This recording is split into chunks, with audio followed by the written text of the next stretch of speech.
आज हम देखेंगे कक्षा 10 मैथ अध्याय 2 जो कि आपका बहुपद है। प्रश्नावली मतलब कह सकते हैं कक्षा 10 के जो 1, 2, 3 जो प्रश्नावली हमने पढ़ा अध्याय 1 में वो वास्तविक संख्याओं में अध्याय 1 आपका कंप्लीट हो गया है। अध्याय 2 है जो आपका बहुपद है। यहाँ पर जो आपको तैयारी कराई जा रही है बोर्ड परीक्षा के आधार पर तैयारी कराई जा रही है वो भी 2026 और 27 सिलेबस के आधार पर आपकी तैयारी कराई जाएगी। आप यहाँ से अपनी बोर्ड परीक्षा की तैयारी बेहतर से बेहतर तरीके से कर सकते हैं। हाँ, चीजें आपको अगर अच्छे से पढ़नी है तो हमारा जो भी वीडियो आपके पास तक पहुंचेगा आप शुरू से लेकर सारे वीडियो एक तरफ से देखेंगे। हम ये गारंटी के साथ कह सकते हैं आपको 100% पूरी तरह से समझ में आएंगे। अगर कोई वीडियो आप बीच से देखेंगे आपको कोई कुछ नहीं समझ में आने वाला है। इसलिए मेरी यही राय है आप लोगों से कि कोई भी वीडियो अगर आप लोगों तक पहुंचती है वो मेरे प्ले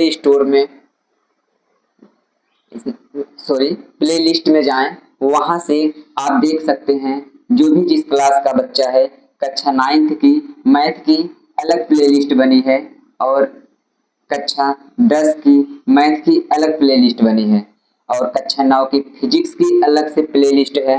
कक्षा 10 के मैथ फिजिक्स की अलग से प्ले लिस्ट बनी हुई है।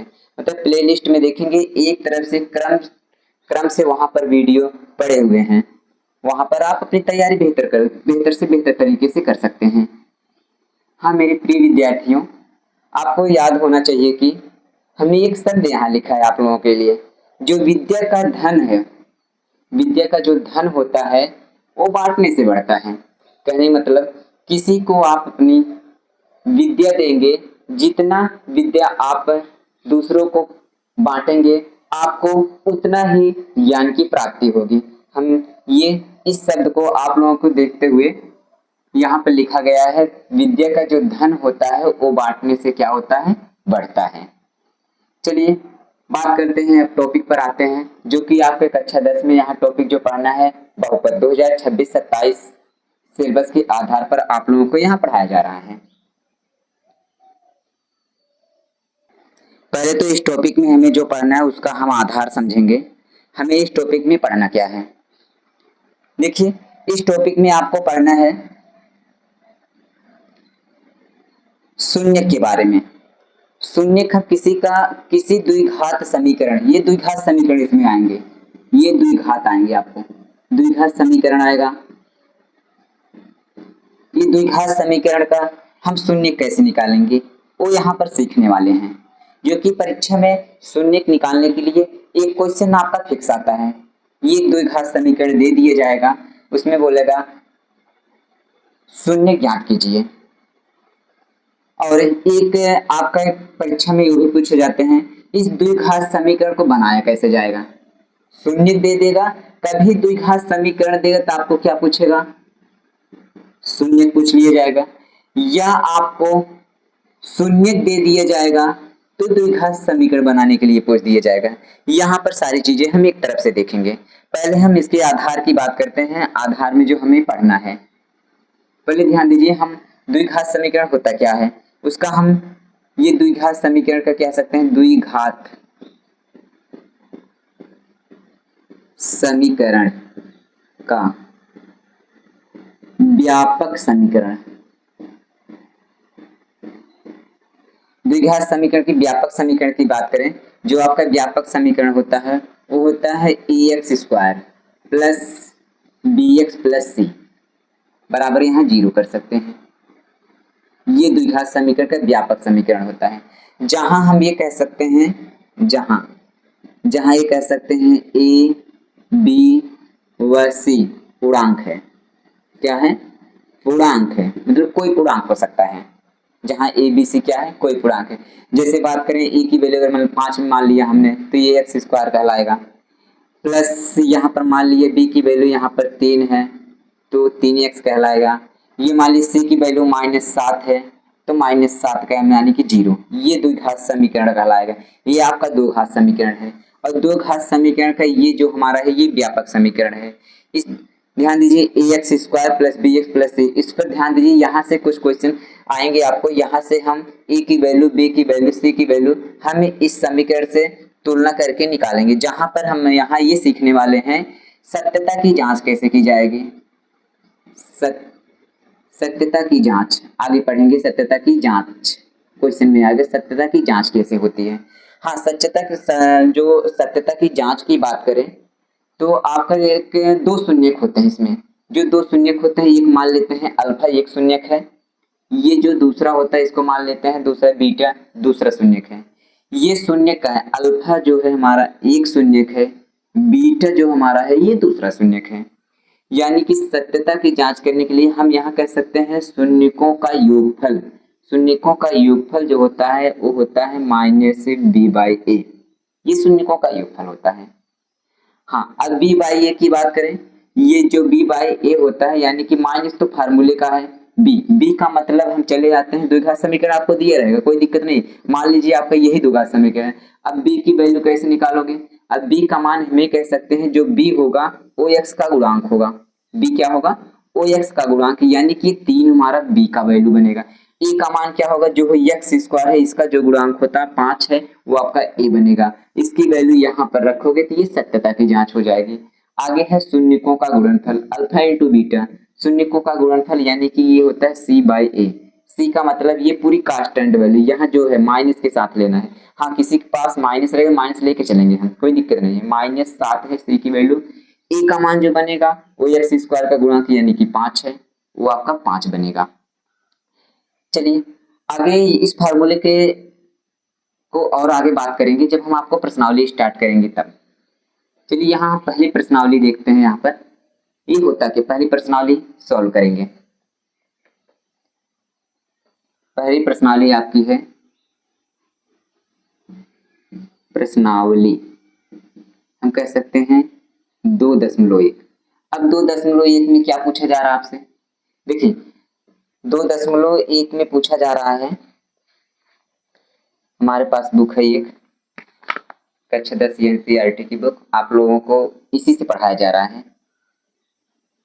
देखिए इस क्वेश्चन 2.1 में बहुत ज्यादा कुछ है नहीं, परीक्षा में पूछे भी नहीं जाते हैं। ध्यान दीजिए, अगर बाई चांस कभी कभार आ गया तो ग्राफ यही पूछ लिया जाएगा, वो भी ग्राफ छोटा सा, वही 20 नंबर के जो बोर्ड में हाई स्कूल के परीक्षा में जो विकल्पित क्वेश्चन होते हैं उसी में ग्राफ पूछ लिया जाएगा, वो भी 1 नंबर के क्वेश्चन आएंगे। और ग्राफ में बहुत ज्यादा कुछ नहीं है, आप इस पर ध्यान दीजिए। ग्राफ में कुछ है, थोड़ा हम प्रश्न को लिखेंगे नहीं, आप ध्यान दीजिए, इसमें प्रश्न बहुत ज्यादा कुछ नहीं है। इसमें कह रहा है, एक बार हम प्रश्न वैसे बुक से पढ़ दे रहे हैं। क्वेश्चन नंबर 1 में ये कह रहा है किसी बहुपद px के लिए, मतलब एक बहुपद px के लिए y बराबर px का ग्राफ खींचे ग्राफ खींचे, आकृति 2.10 में दिया है। प्रत्येक स्थिति में px के शून्यकों की संख्या ज्ञात कीजिए। देखिए हमें क्वेश्चन है शून्यक की संख्या निकालने के लिए कह रहा है, एक एक देखेंगे। पहले ध्यान दीजिए ग्राफ बना कैसे आपका, ये पहला ग्राफ है। आपको कुछ ऐसा आपके बुक में 2.1 प्रश्नावली में ये ग्राफ आपका बना है। देखिए ये हमारा जो होता है आप जानते हैं एक्स अक्ष होता है, जिसे हम एक्स एक्सिस के नाम से जानते हैं। ये हमारा होता है एक्स डैक्स, जिसे हम एक्स डैक्स एक्सिस के नाम जानते हैं। ये हमारा होता है वाई, ये नीचे होता है वाई डैक्स। हाँ, जो एक्स होता है इस साइड हमारा प्लस होता है, तो वाई डैक्स जो होता है इस साइड जो हमारा होता है माइनस होता है। ऊपर की दिशा में जो होता है हमारा वाई प्लस होता है, नीचे की दिशा में वाई डैश जो होता है माइनस होता है। अब बात करते हैं, यहाँ ये ओ पॉइंट है, यहाँ ये ग्राफ ऐसे खींचा हुआ है ऐसे। अब इस ग्राफ में ऐसे ग्राफ पेपर में बना हुआ है, जो कि ग्राफ जानते हैं, ग्राफ पेपर आपका ऐसे कुछ होता है, ऐसे ऐसे ग्राफ पेपर होते हैं, छोटे छोटे खाने बने रहते हैं उसमें, ये ग्राफ इसी पे बनाया गया है। कोई दिक्कत नहीं, ग्राफ पेपर नहीं, यहाँ पर समझ लीजिए इसमें क्वेश्चन बहुत ज्यादा कुछ नहीं है, ध्यान दीजिए, कुछ नहीं है। देखिए हम यहाँ आपसे पूछेगा शून्यकों की संख्या ज्ञात कीजिए। ग्राफ बना है, ग्राफ में आपसे पूछा जा रहा है शून्यकों की संख्या ज्ञात कीजिए।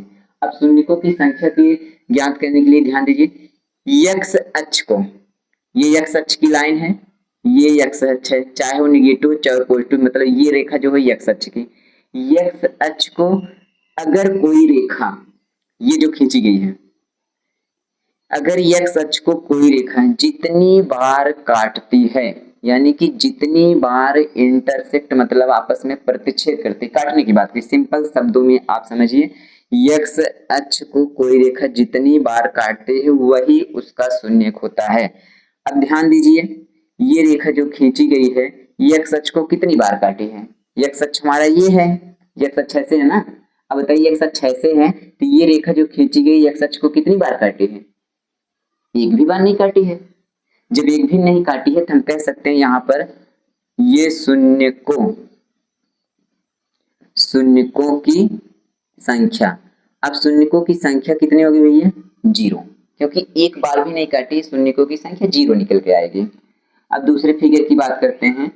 ये दूसरा फिगर आपका है, कुछ ग्राफ सेम टू सेम ऐसे ही सब कुछ ग्राफ लगभग ये है, कुछ यहाँ पर ये x है, ये आपका x डेक्स है, ये y है, ये y डेक्स है, ये है।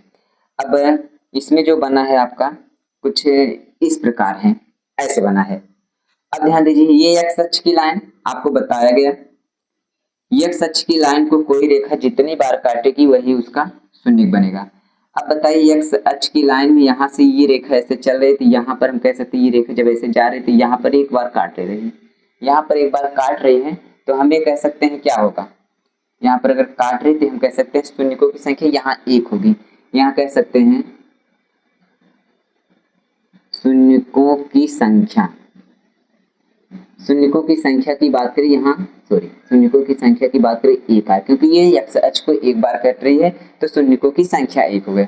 ये प्रश्न हल करने के लिए ग्राफ ये अगर आपसे पूछा जाएगा तो मान के चलिए आपसे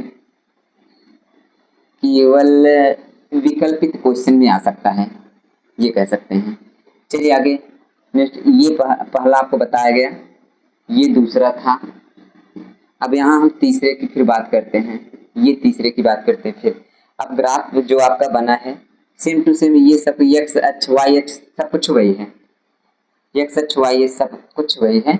अब इसमें जो ग्राफ बना है कुछ आपका इस प्रकार आया है, ऐसे है। अब x अक्ष की लाइन यहाँ ये वाली है, अब x अक्ष को एक बार यहाँ काट रही है, एक बार यहाँ काट रही है, एक बार यहाँ काट रही है। हम यहाँ कह सकते हैं x अक्ष को 1 2 3 बार काट रही है, तो हम कह सकते हैं शून्यकों की संख्या कितनी होगी, 3 होगी। ये शून्यकों की संख्या 3 आएगी। हमें x अक्ष ही देखने हैं, y अक्ष नहीं। अब ध्यान दीजिए यहाँ पर चौथे क्वेश्चन की बात करें, ये चौथा है, शून्यकों की संख्या इसमें कितनी होगी। ये आपका फिगर ऐसे है। अब इसमें बताइए x अक्ष की लाइन ये है, x अक्ष की लाइन है तो यहाँ एक बार, यहाँ दूसरी बार, यानी x अक्ष को एक ग्राफ जो खींचा जा रहा है यहाँ पर ये 2 बार काट रही है। यहाँ शून्यकों की संख्या जो हो जाए कितनी हो जाएगी, 2, शून्यकों की संख्या 2 होगी। अब आगे बात करते हैं पांचवें की। पांचवा जो है आपका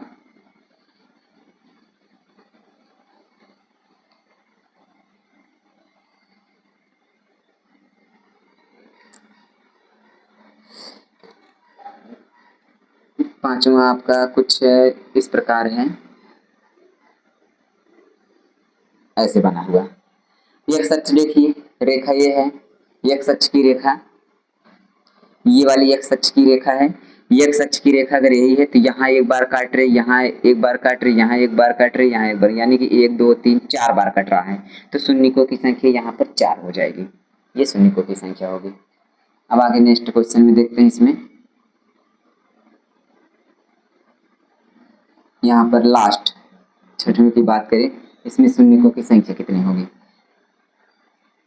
देखिए ये थोड़ा सा अच्छा क्वेश्चन है, ये भी ध्यान दीजिए। ये यहाँ से आई, इसके बाद यहाँ से ये निकलने के बाद यहाँ पर फिर ऐसे निकल जा रही है, ये ध्यान दीजिए। यहाँ x अक्ष की बात करें, x अक्ष को यहाँ पर कितनी बार काट रही है, यहाँ पर ध्यान दीजिए, ये एक बार हो गया, यहाँ पर x अक्ष के कहाँ एक बार हो गया, यहाँ पर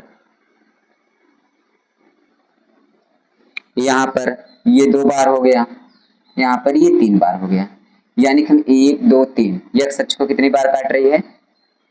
3 बार। यहाँ कह सकते हैं शून्यकों की संख्या 3 होगी। ये प्रश्नावली 2.1 में सिर्फ इतने ही प्रश्न थे, वो भी केवल बहुत आसान शब्दों में दिया गया था। हाँ, अगर ये प्रश्न आपसे पूछे जाएंगे तो मान के चलिए जो विकल्पित क्वेश्चन बनते हैं 20 नंबर के, एक नंबर का जो होता है 20 क्वेश्चन, उसी में पूछ लिया जाएगा, अन्यथा पूछे जाने वाले क्वेश्चन नहीं है ये।